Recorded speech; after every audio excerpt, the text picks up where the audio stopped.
Hey everyone, today is Saturday, June 9th. I played Mass Effect 3 yesterday, so that there are no more side quests. All there really is left is the main quest series starting at Sanctuary. So I'm going to hold off for a bit on that.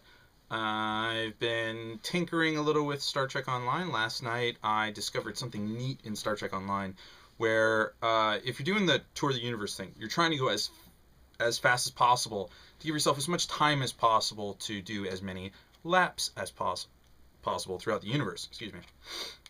So I managed to get 4 laps done with about 5 or 6 minutes to spare, and the reason being is that early on, someone hit me with diplomatic immunity. That gives you 50 points towards driver coil. Driver coil increases your maximum warp speed and up to a maximum of warp 10 with conventional engines. And then if you have unconventional engines like the Mako engines, which give you a new cap of 12, or the Borg engines gives you a new cap of 14, what happens is that driver coil can push beyond that cap that provided extra warp speed. So because the Mako engines and the Borg engines are technically trans-warp devices. And the warp speed, anything beyond 9.99 repeating, is a relative speed on the warp scale, but anything warp 10 and up is considered trans-warp. And then there's relatively faster as you go up. So anyways, typically what happens is that when I'm going at trans-warp speeds throughout the sectors, it's usually around 24, warp 24.73 or something weird like that.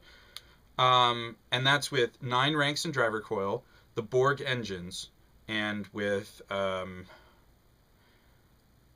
diplomatic immunity. And then you hit the, quantum slipstream, you're doing like 32 or 34. Well, yesterday, there's also one other thing you can do to yourself, which is if you're lucky, you get a duty officer mission that if you get a critical success on, you get a plus 25 to your driver coil stat for 2 hours. So diplomatic immunity gives you 50 for an hour and has to be given to you by somebody else, and then you can get 25 for 2 hours from a duty officer mission. So that's pretty cool. You can really go pretty fast. Someone hit me with Raiding Party, which is the Klingon version of diplomatic immunity. That gave me another 50 to my driver coil speed. So I was clocking in at somewhere around warp 27.73.93, somewhere around in there. And then with the quantum slipstream, which bumps you up even higher, I was doing warp 39.90. And I was, the only thing left to do is the duty officer thing. And I didn't have it.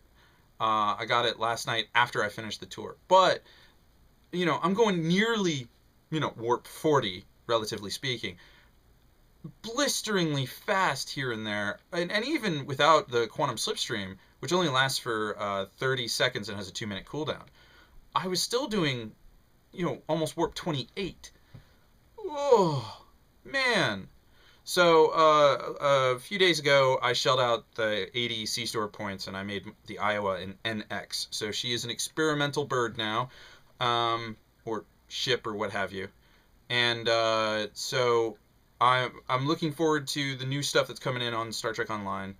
I'm holding off on Mass Effect 3 until the new DLC comes out that extends the ending of the game, brings more closure, what have you. Whatever BioWare is planning on doing, I'm sure it's going to be amazing. And yeah, really that's about it for this month in gaming, as it were. But I gotta go. Until next time.